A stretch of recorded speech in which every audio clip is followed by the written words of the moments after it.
Buenos días a todos. Agradezco el espacio a Coretic, a Corecep y a la Escuela Bancaria de Guatemala por el espacio del día de hoy. Hoy les voy a comentar un poquito.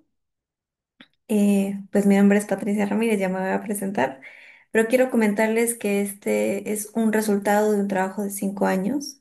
Como bien dice su nombre, Factores Habilitadores del Open Banking en Latinoamérica es un modelo con temas estadísticos, científicos, y lo hicimos directamente en Guatemala. Participaron más de 400 ciudadanos guatemaltecos, 10 expertos a nivel Latinoamérica, Europa principalmente, y pues 12 de los 18 bancos que tenemos en Guatemala para este estudio. Lo que les voy a presentar es el resultado de ese trabajo con esa perspectiva más científica y estadística que nos puede decir cómo Guatemala puede habilitar el Open Banking principalmente desde esa perspectiva científica, ¿verdad? Entonces, am, pues su servidora, Patricia Ramírez, tengo un doctorado en investigación, principalmente en Open Banking, en la Universidad de Mariano Galvez de Guatemala. Y tengo varias especializaciones, entre ellas un tema de ciencia de datos y un tema de Lean Six Sigma también, ambas en España. Y pues mi casa de educación, por ejemplo, que es la Mariano Galvez, saqué un máster en banca y comunicaciones y pues soy ingeniera en sistemas como tal. Tengo experiencia en temas de proyectos de infraestructura híbrida, principalmente en temas de desacople de APIs, gobernanza de datos y buenas prácticas como gobierno y temas de TOGAF. También participo en las mesas de trabajo de la NIF, viendo este tema de Open Banking principalmente. Tengo 14 años en el sector financiero y 11 años como catedrática de la universidad, y pues a raíz de ese trabajo pues comentarles un poquito. Me ha abierto puertas como charlas como speaker internacional, principalmente en Estados Unidos, en Guatemala, en México, en Colombia y algunos otros lugares. Y pues he participado en algunos eventos y he ganado algunos premios también, pero bueno, no venimos a hablar de mí. Así que, eh, bueno, quiero que nos quedemos con esta imagen para empezar. Y solo quiero que vean esta figura de la actualidad de cómo estamos hoy, que cada entidad bancaria por regulación tenemos que guardar y preservar los datos de nuestros clientes. Pero la banca abierta es esa llave habilitadora que hace que los datos ya no estén tan resguardados por una entidad, sino que puedan abrirse para poder tener innovación, para tener servicios personalizados, menores costos, transacciones en tiempo real y mayores competencias, entre otros casos. Todo eso, ¿por qué lo hacemos? Bueno, principalmente tenemos que pensar que todos los esfuerzos que se están trabajando desde la estrategia de inclusión financiera en Guatemala, los bancos y algún otro ecosistema, es porque estamos trabajando en la inclusión financiera. Esa es la razón de ser como tal. Entonces veamos algunos datos que nos pueden servir de referencia para poder decir con información objetiva que estamos trabajando. Uno, tenemos aproximadamente 58.000 o 57.000 puntos de acceso en el ecosistema bancario. Por ejemplo, tenemos 2.761 agencias en toda la República. Estamos hablando de 50.870 agentes corresponsales, o sea, esas tienditas, farmacias que hoy nos pueden brindar un servicio financiero. Tenemos cajeros automáticos, 4.191, 18 bancos, 17 de banca tradicional y un neobanco, y aproximadamente más o menos tenemos 100 fintech. Desde la perspectiva de la demanda, tenemos 39% de la población adulta, que estamos hablando más o menos como de 11 millones de la población, tienen un acceso a una cuenta bancaria. Dentro de los informes o indicadores trimestrales de inclusión financiera tenemos creadas 6 millones de cuentas monetarias, 11 millones de cuentas de ahorros y solo 140.630 en a plazo fijo, vamos a decirlo así.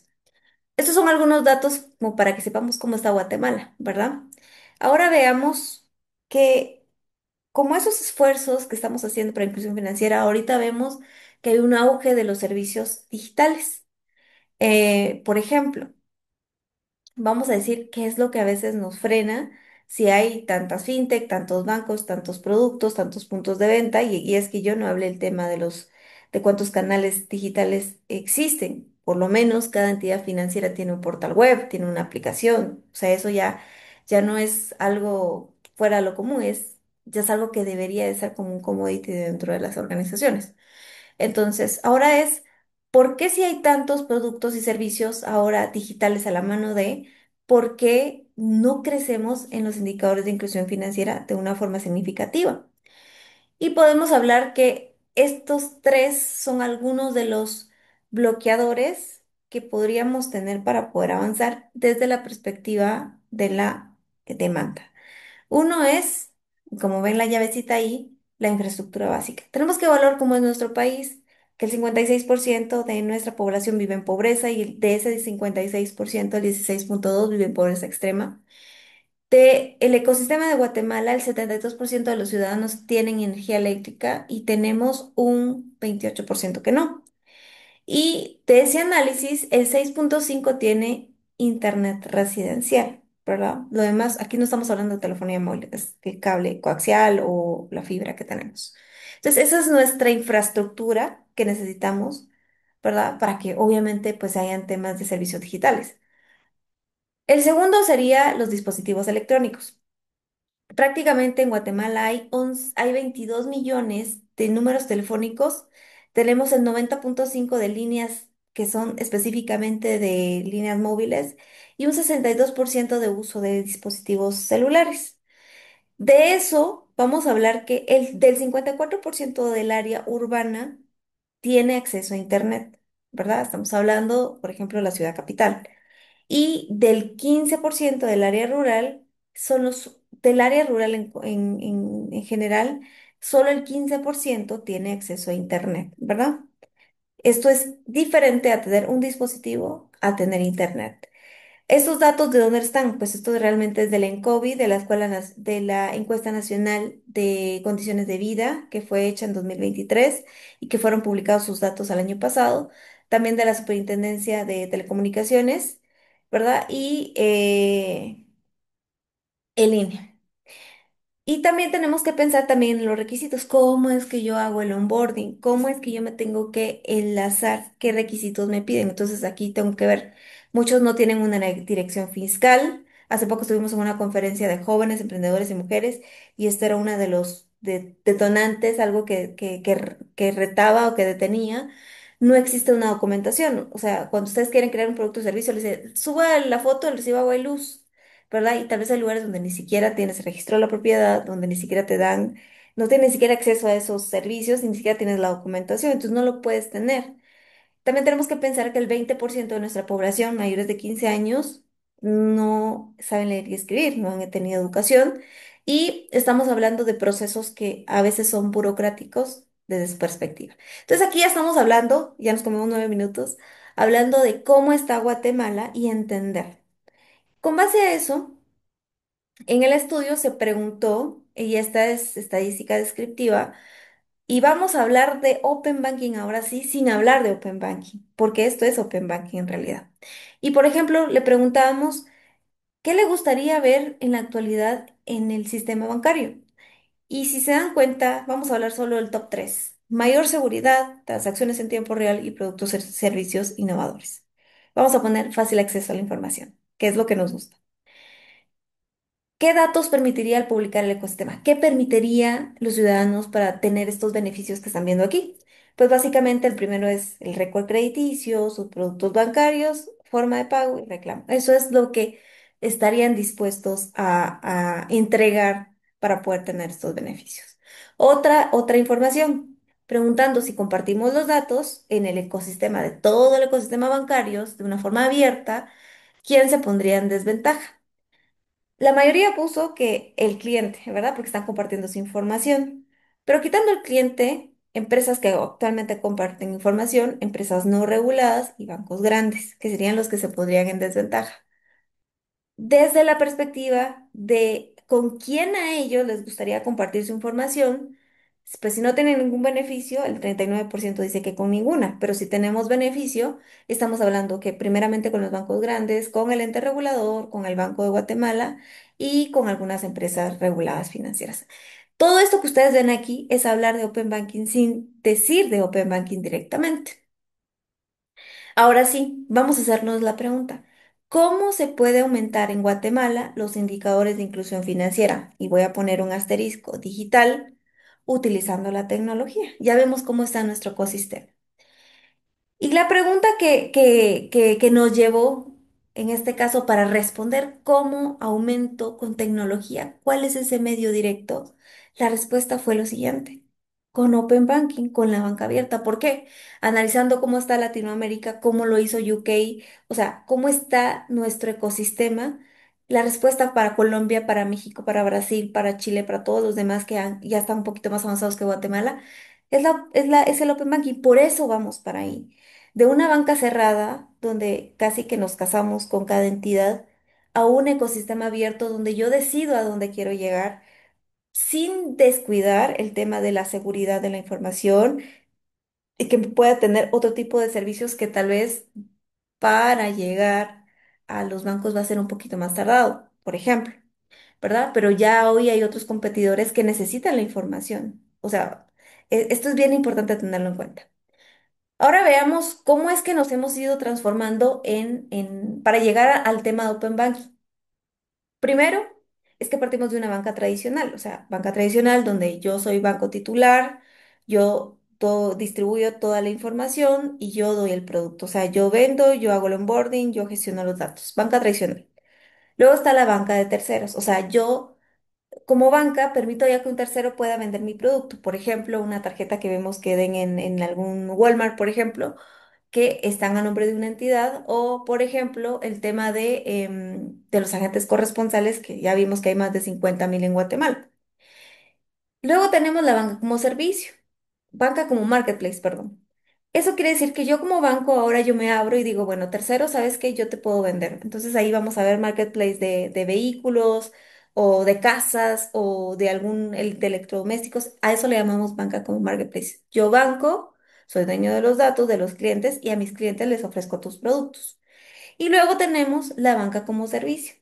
O sea, esto es, yo ya expongo, yo ya no soy dueño de la plataforma de onboarding y el producto ya no es mío, mis clientes, los clientes no son míos directamente y le doy a un tercero y le digo, ¿sabes qué? Te expongo mis conectores, te expongo mis APIs, ¿verdad? Tú vende, tú haces el onboarding, tú haces todo, pero yo solo te doy el acceso a los datos, que es lo que te va a servir. Entonces, básicamente, lo que vamos a hacer es exponer. Y cualquier esfuerzo que hoy hagamos de tener APIs públicas o de tener un marketplace de APIs o de comprar una solución llamada Open Banking dentro del ecosistema, pero si no hay un ecosistema abierto de Open Banking, lo más que vamos a tener es banca como servicio. Entonces, esto es el camino que tradicionalmente llevamos o que hemos llevado a lo largo de la banca para poder llegar al Open Banking. El Open Banking es el, cada banco como banca como servicio, pero en un ecosistema abierto, o sea, todos nos hablamos entre la colaboración dentro de un ecosistema regulado y que esté habilitado por leyes que nos permitan trabajar de esa manera, ¿verdad? Pero de lo contrario, si solo trabajamos un banco haciendo una cosa por aparte, lo más que podemos llegar es banca como servicio. ¿Cómo estamos a nivel de Latinoamérica? Pues podemos ver lo que está en celeste, que es impulsado por la regulación, lo que está en azul, que es por el mercado, y lo que está en naranja, que son entornos híbridos. Por ejemplo, el que ha estado como un entorno híbrido entre el mercado, la regulación ha sido Colombia, que ha avanzado bastante. Canadá, por su parte, en temas de un mercado más que por la necesidad de mercado, igual que Brasil, igual que Argentina y México. Y pues nosotros en Guatemala, pues lo que llevamos básicamente es el, el tener la estrategia de inclusión financiera, la más reciente que fue inaugurada el año pasado, 2024-2027, donde ya tomamos en nuestras acciones o dentro de nuestras iniciativas el poder empezar a trabajar en temas de Open Banking como tal en Guatemala. Bueno, entonces ahora veamos de quiénes estamos como aprendiendo. O sea, al final tenemos que ir viendo. Podemos irnos directamente con UK. Y yo hablaba con mi asesor y me decía, no, no vea UK. O sea, mejor ve cómo es Latinoamérica. No es lo mismo ver Inglaterra, por ejemplo, que estar viendo países de Latinoamérica. Y tenía razón. Entonces empezamos a ver qué ha hecho Colombia. Primero, estamos hablando de que pues hay leyes, están las leyes estatuarias en temas de datos, ¿verdad? Están los nuevos decretos que hablan sobre este tema del ecosistema de Open Finance directamente, no de Open Banking, que es como el segundo nivel. Y si se dan cuenta, es armar esta estructura. No es porque ya funciona así, pero se están preparando para hacerlo de esta manera, ¿verdad? Aquí el ente regulador, la URF, ha sido muy clave dentro de esto. Estamos hablando de un ecosistema donde hay 394 fintech aproximadamente y más o menos 30 bancos dentro del ecosistema. Luego veamos México. México, aunque tiene una ley fintech que en el artículo 76 nos habla de, del Open Banking y luego y hablamos de ese ecosistema abierto que necesitan las fintech para poder trabajar, pues también hablamos de una ley de protección de datos, ¿verdad? Que es la que ustedes ven aquí. También estamos hablando de un ecosistema donde hay 50 bancos y hay 803 fintech, que todos estos datos son a inicios de este año y que ha sido impulsado, pero a raíz de estos cambios que han habido, pues han habido muchos esfuerzos para poder trabajar, pero pues al día de hoy todavía siguen sus esfuerzos trabajando y no han habido muchos avances como los que han esperado en México. ¿Y cómo está Guatemala hoy? Bueno, básicamente podemos decir que nuestro ecosistema no es abierto. Primero, porque entre las fintech, por ejemplo, podemos decir, puede ser que se puedan hablar entre sí, pero no es algo abierto públicamente. Pero lo que nos interesa son los bancos. Entonces, estamos hablando que de los 18 bancos no se conectan directamente. O sea, hoy hacemos algunas transferencias y todo lo hacemos básicamente con el intermediario que es ICG, ¿verdad? Que ahí pasan algunas de las operaciones más importantes. Con las entidades reguladas, por ejemplo, vamos a hablar de cooperativas, no sé, procesadora de tarjeta y cualquier otra, pues no nos conectamos abiertamente. O sea, sí nos podemos conectar, pero tenemos que hacer adecuaciones muy particulares para hacerlo. Y pues con el ente regulador y el gobierno nosotros sí podemos ir a consumir los datos, pero no es algo como que venga la SPRI y vaya a nuestros datos directamente. Sí hay informes que les enviamos, pero no estamos diciendo que está el ecosistema abierto. Y con empresas de servicios, que en este caso son terceros, nosotros como entidades bancarias podemos consumir servicios de terceros, pero por ejemplo, una empresa X, vamos a decir un Super 24, no puede venir y conectar y buscar nuestros datos. Eso no sucede. Pero si algún tercero, por ejemplo, como una fintech, quisiera que ya funcione así, no es directo que ya se pueda conectar, que hay un estándar, sino que hay que hacer todo un acuerdo legal, hay que hacer un diseño, una integración a la medida, y eso hace que sea lento la integración de todos los actores en el ecosistema, por eso es importante. Y algo que tenemos que entender es que nosotros como Guatemala no tenemos una ley de confidencialidad de datos. Lo que tenemos es ley de acceso, tenemos el decreto en temas de acceso a la información pública y lo más importante, la ley de bancos, artículo 63, prácticamente donde hablamos de que los bancos están obligados a resguardar la información financiera, pero luego ya vamos a hablar un poquito de esto. Ahora, ¿cómo entonces hacemos que Guatemala pueda enfocarse, como lo han hecho otros países ya construyendo, en sentar las bases para tener un ecosistema de banca tradicional a una banca abierta, o sea, para el ecosistema de información? Y por eso les decía, vamos a hablar de Open Banking sin hablar de Open Banking, porque prácticamente en la práctica es esto, cambiar de una modalidad cerrada, donde nosotros tenemos que proteger porque somos entidades reguladas, pero a un ecosistema donde podemos ser más abiertos sin descuidar la regulación, que aquí es importante, muy importante el rol del regulador que está por acá, ¿verdad? De que pues es proteger a nuestros ciudadanos y que se sientan la comodidad de que pues los actores que van a atender no vayan a malversar la información. Y poder tener ese ecosistema abierto donde estamos hablando ya de tener APIs, no conectores web, archivos, no, hablamos de APIs directamente de infraestructura. Y donde lo ideal nosotros deberíamos decir, bueno, ¿qué tenemos? Veamos el artículo 63 de la ley de bancos, si esto nos habilita o no, ver si necesitamos fomentar una ley fintech como lo hizo México o una ley de open banking como lo han hecho otros países, o y que sí, si necesitamos una ley de protección de datos y también necesitamos algunos actores principalmente.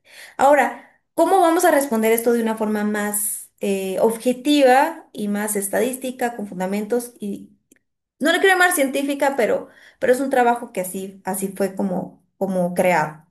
Entonces, a esto es lo que nos trae, y ya son los últimos 10 minutos que tengo la presentación, de cuáles son esos factores que necesita Guatemala para implementar el Open Banking en Guatemala, valga la redundancia. Empecemos por el nivel uno. El nivel uno habla de tener los fundamentos. Esto es lo que nos dio el modelo, esto es lo que nos dio la estadística de los datos que se recopilaron en el modelo. Uno es tener la seguridad y riesgo y dos, el diagnóstico de madurez. Lo que ustedes ven con una personita es lo principal para desde la perspectiva del cliente.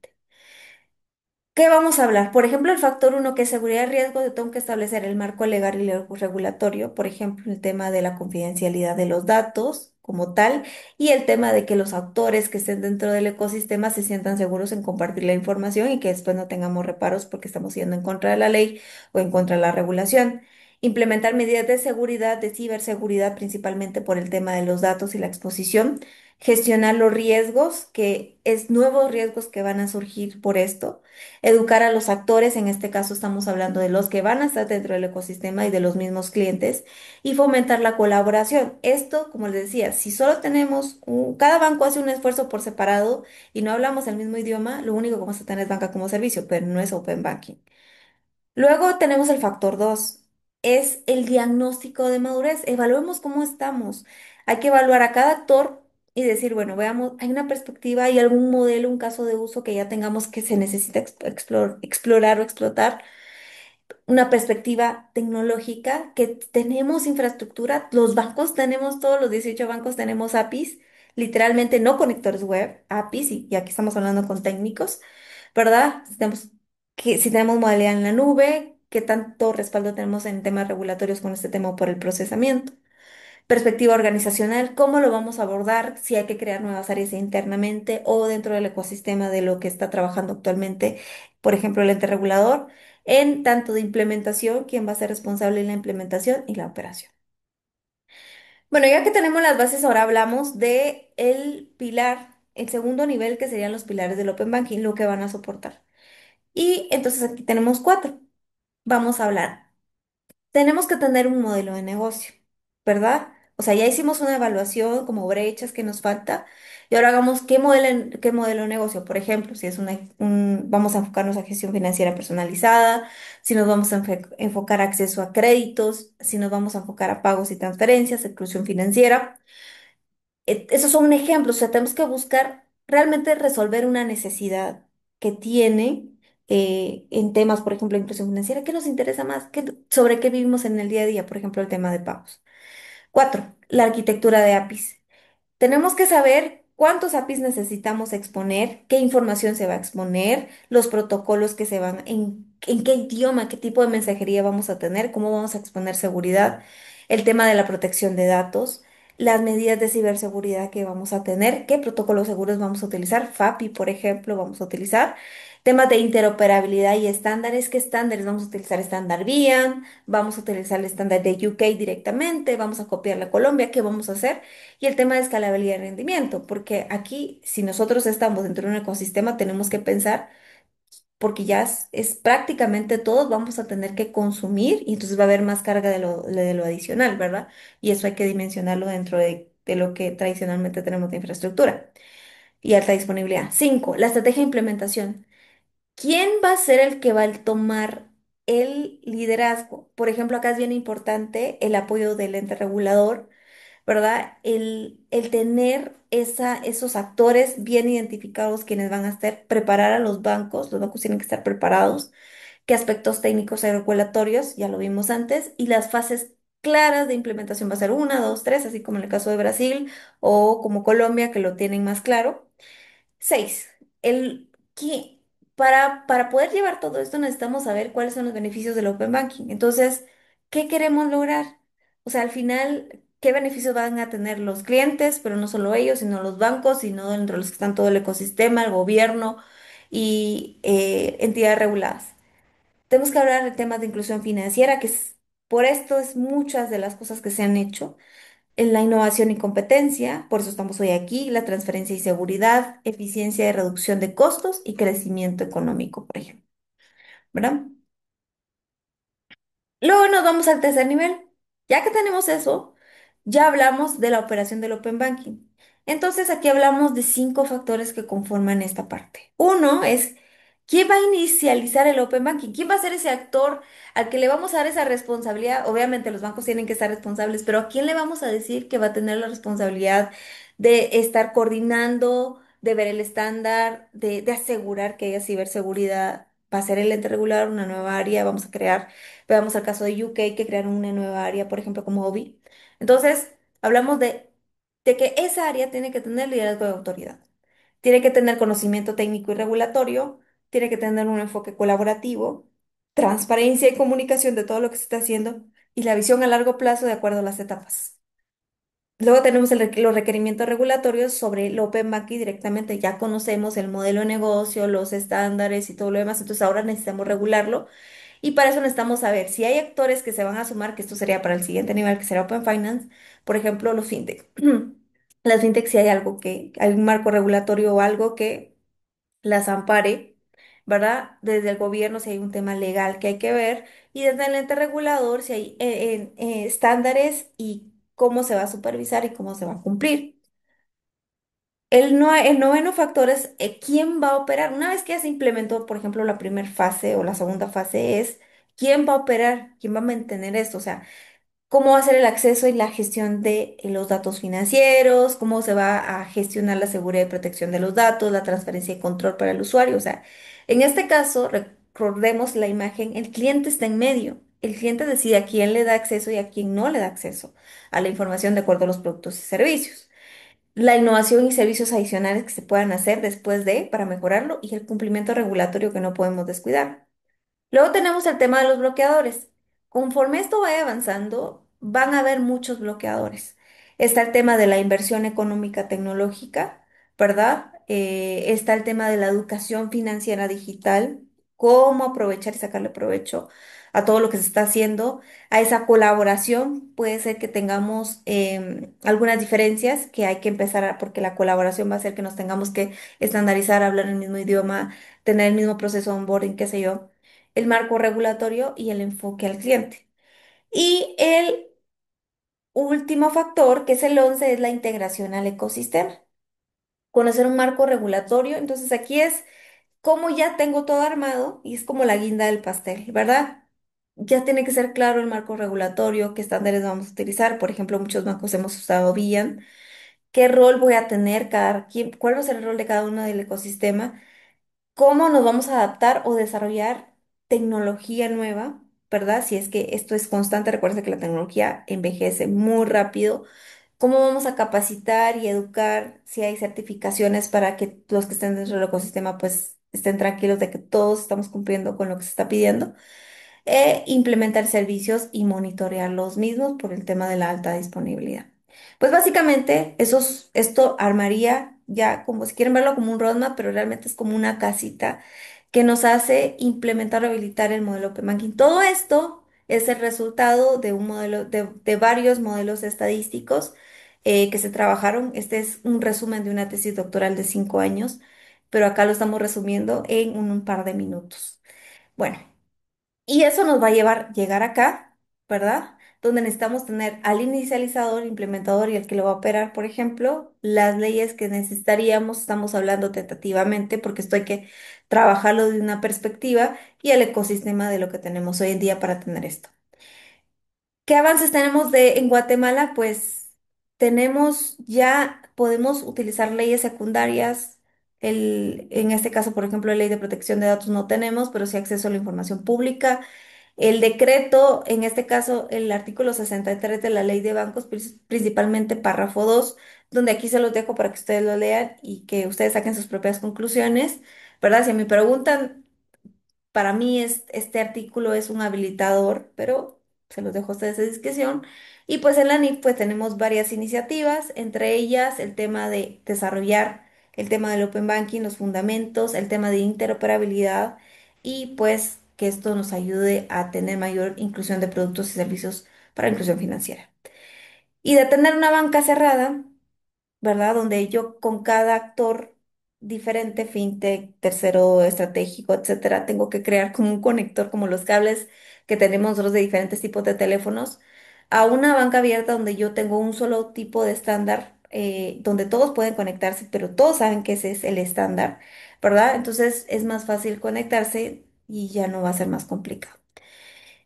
Y bueno, pues para terminar, me pasé un minuto más, pero les dejo acá el informe. Pueden escanearlo, va a estar habilitado el día de hoy, gratis para que ustedes puedan acceder y puedan descargarlo. Y pues vamos a compartir algunos, en este caso, informes personales que tenemos por aquí, ¿verdad? Para ambos. Entonces me quedo a disposición de preguntas y agradezco el espacio.